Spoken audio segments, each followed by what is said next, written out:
Presença dos irmãos que veio aqui para mais uma vez aprendermos juntos um pouco mais da palavra de Deus, da palavra do Senhor. Hoje nós vamos estudar alguns versículos aqui do livro de Mateus, capítulo 20, verso 20 ao 28. Diz assim a palavra do Senhor: Então se chegou a ele a mulher de Zebedeu com seus filhos, e adorando, pediu-lhe um favor. Perguntou-lhe ele: Que queres? Ela respondeu: Manda que no teu reino estes meus 2 filhos assentem um à tua direita e outro à tua esquerda. Mas Jesus respondeu: Não sabeis o que pedis. Podeis vós beber o cálice que eu estou para beber? Responderam-lhe: Podemos. Então lhes disse: Bebereis o meu cálice, mas o assentares à minha direita e à minha esquerda, não me compete concedê-los. É, porém, para aqueles a quem está preparado por meu Pai. Ora, ouvindo isto, os 10 indignaram-se contra os 2 irmãos. Então Jesus, chamando-os, disse: Sabeis que os governadores dos povos os dominam e que os maiorais exercem a autoridade sobre eles. Não é assim entre vós. Pelo contrário, quem quiser tornar-se grande entre vós, será esse o que vos sirva. E quem quiser ser o primeiro entre vós, será o vosso servo. Ou seja, que sirva a todos, né? Tal como o Filho do Homem, que não veio para ser servido, mas para servir e dar a sua vida em resgate por muitos. Aqui está como título desse texto: é o pedido da mãe de Tiago e João. Então, esses 2 irmãos que se refere aqui é Tiago e João. Ela teve essa audácia, né? Essa petulância, como diziam os antigos, né? De cobrar coisas assim indevidas, né? Principalmente do Senhor Jesus. Por isso que ele fala: não saber o que pedir, né? Então, para nós vermos, meus irmãos,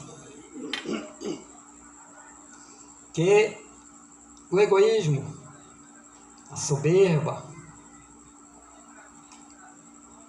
o orgulho, isso já vem desde muito tempo, desde o tempo de Jesus, quando esteve entre o povo aqui neste mundo, né? E não é diferente hoje. Inclusive com aqueles que pregam a verdade, nós devemos prestar muita atenção para aqueles que nós devemos colocar a nossa confiança, porque o que já vemos muitas instituições cristãs contemporânea é que muitos disputam de uma maneira cerrada. É uma disputa pela grandeza, propaganda exagerada pelo sucesso, sempre disputando quem é o primeiro, e todos querendo ser o primeiro, sendo o maior, sendo o melhor. É isso que nós vemos hoje em muitas pregações. Por isso que o Senhor nos fala na sua palavra, né? Muitos me louvam com a sua boca, mas o seu coração está longe de mim, está muito distante de mim, não é assim? O Senhor me fala. Muitos que pregam a verdade nos dias de hoje, nós percebemos que entram no púlpito como se fosse um palco, e eles próprios se tornando um ator, e faz uma pregação meramente como passatempo, às vezes divertindo aqueles fiéis,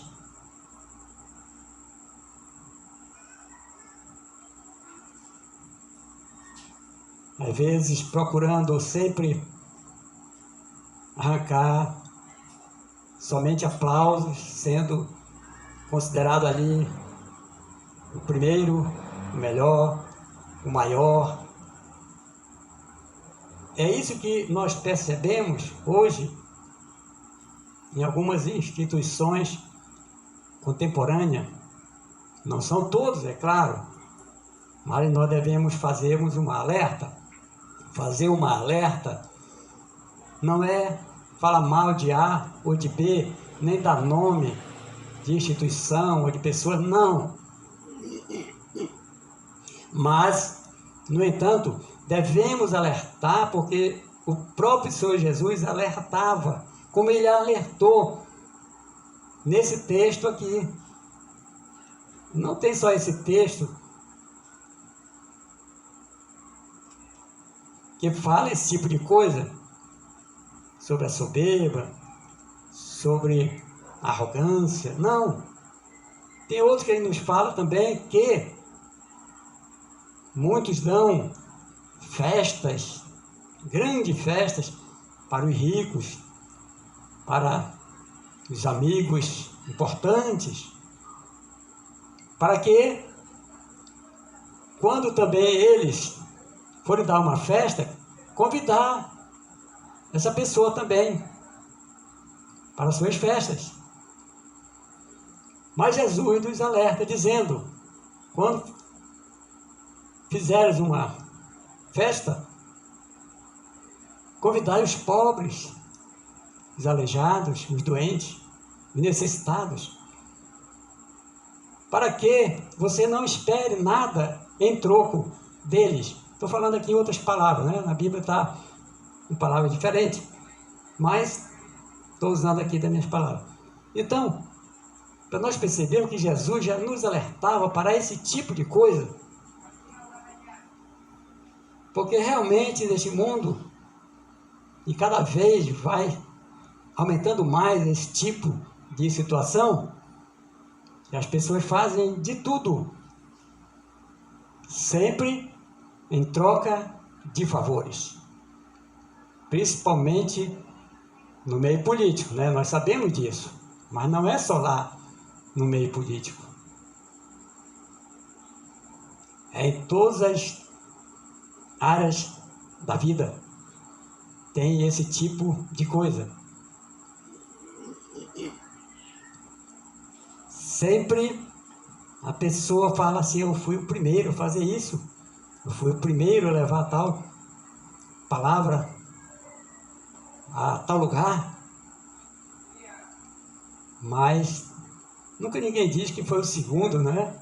Nem o terceiro. É interessante isso, né? Muitos, eu já ouvi de alguns dizerem que pediu a Deus para que um dia colocasse naquela grande igreja, com aquela multidão, eu gostaria de fazer uma palestra naquela igreja. E consegui, através de pessoas que conheciam o pastor daquela igreja, alguém daquela igreja, e um dia eu consegui esse feito. Mas nunca ninguém ouve uma pessoa dizer que eu peço ao Senhor que me coloque um dia numa igrejinha humilde, simples, ali no interior, com meia dúzia de pessoas, para levar a minha palavra amiga até aquelas pessoas que estão precisando muito mais do que essas pessoas que já conhecem aqui a palavra, em muitas igrejas maravilhosas, tem muitas pregações maravilhosas, é lógico, tem mesmo, não estou falando aqui que eu não estou colocando assim como regra, né? Que, todas as instituições estão usando desse tipo de soberba, desse tipo de situação, não. Mas cada vez que o tempo avança para o seu final, nós vemos que a situação realmente fica cada vez mais cerrada para esse lado. Antes poderíamos dizer que era apenas uma regra, vamos dizer assim, toda regra tem exceção. A gente poderia dizer também que não, era uma exceção antigamente, mas a maioria prega uma verdade genuína, pura, simples, com simplicidade e pureza de coração, como disse o apóstolo Paulo, né? Devemos pregar a palavra com simplicidade e pureza de coração devidas a Cristo.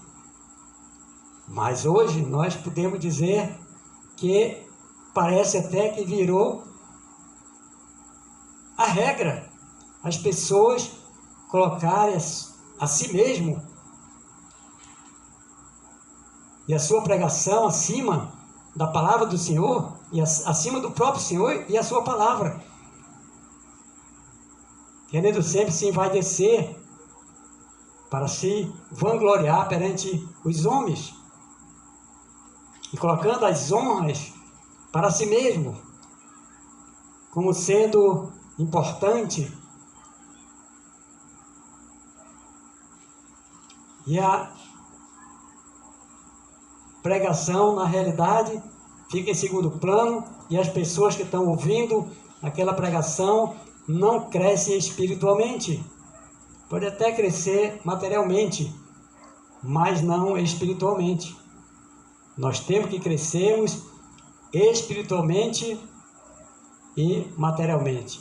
E primeiramente espiritualmente, hein?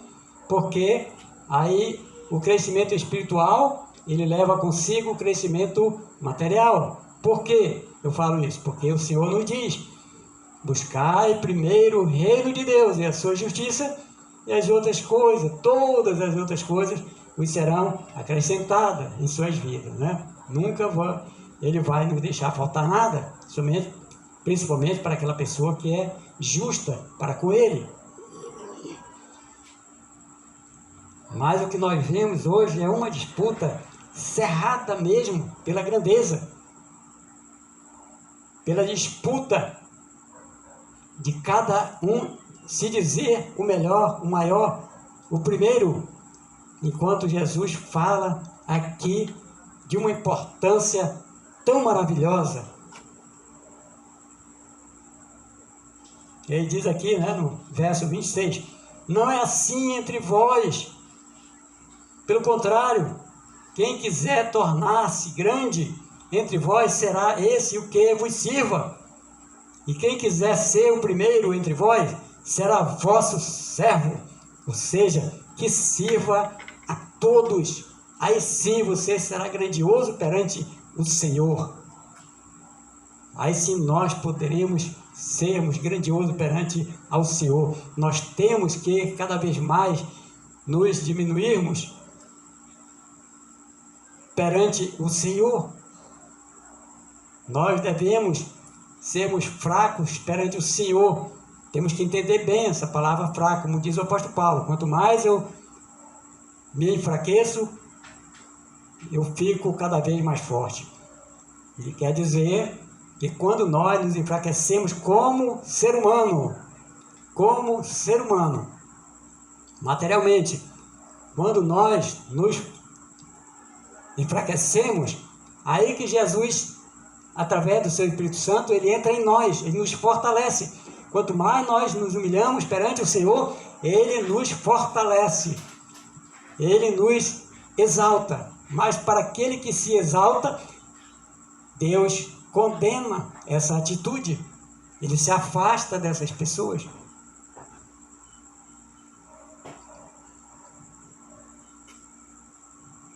Lá em Tiago está escrito, né, que ele se chega realmente para aqueles que são justos, que têm intimidade para com eles. Mas ele se afasta do soberbo. Está escrito lá, de outra forma, no livro de Tiago.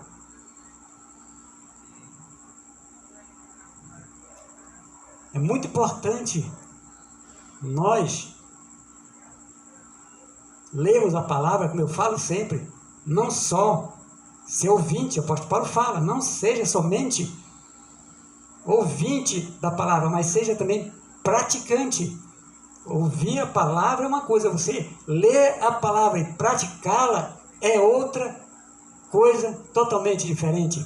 Só ouvir a palavra, a pessoa pode até crescer espiritualmente, crescer um pouco e conhecer também a palavra. Mas quando a gente ouve uma fala, ela logo vai se desvairar no tempo, né? Vai desaparecer. É como se fosse uma coisa volátil, né? Ela cai no esquecimento. Mas se nós lermos a palavra, vai ficar mais gravada em nossa mente, nosso subconsciente. E assim nós vamos aprendendo cada vez mais a palavra. Quando nós falamos apenas, eu estou falando aqui para meus irmãos, logo mais, como foi um texto não tão pequeno, um texto um pouco grande, com alguns versículos, logo mais meus irmãos vão esquecer de muitas palavras que eu falei aqui, até de todas as palavras. Mas se eu escrevo em um quadro aqui, um quadro branco, se eu escrevo aqui algumas palavras, meus irmãos vão gravar mais em sua mente, porque além de eu falar, eu escrevi. E a escrita, ela grava mais na mente da pessoa. Por isso que a leitura da Bíblia Sagrada é muito importante, porque nós vamos gravar mais as palavras em nossa mente. Por isso que eu falo sempre, né? A Luana aí está, nossa irmã Luana está de prova, que eu falo sempre isso. Quem lê sabe mais, escreve melhor, porque a pessoa que lê muito, ela já passou por milhares de palavras. Então, quando ela vai escrever, ela lembra que ela já leu aquela palavra e é desse jeito. Ela dificilmente vai errar no português, né? Ou qualquer outro idioma que ela conheça, né? Muito mais difícil a pessoa errar na escrita. Quem lê muito, escreve bem. Quem lê bem, escreve bem. Por isso que eu falo sempre para as pessoas, quer ter conhecimento na vida, leia, leia, leia, leia bons livros. Já falei hoje até para minha esposa, Bernadette. Já falei também para a Luana, que é filha dela, né, nossa irmã aí, que eu li em um bom livro que o melhor amigo do homem não é o cachorro, e sim o livro. O cachorro, às vezes, ele já se revolta contra o seu dono, mas o livro nós pegamos, nós abrimos, ele está sempre de frente para nós, e sempre nos ensinando. Ele nunca está de costa para nós, ele sempre está de frente, porque nós abrimos ele para ler, e ele está sempre de frente nos ensinando. Então esse autor fala que o melhor amigo do homem não é o cachorro, é o livro. E eu concordo com ele. O melhor amigo nosso para conhecimentos gerais em relação a todas as coisas. Eu conheço muitas coisas por aí fora, estado, países por aí fora, através do livro. Porque na minha época não tinha internet, não tinha nem televisão em Manaus, na verdade, alguns anos atrás, só tinha rádio. Mas a gente apenas ouvia, não via nada, né? Não tinha o vídeo, né? A imagem.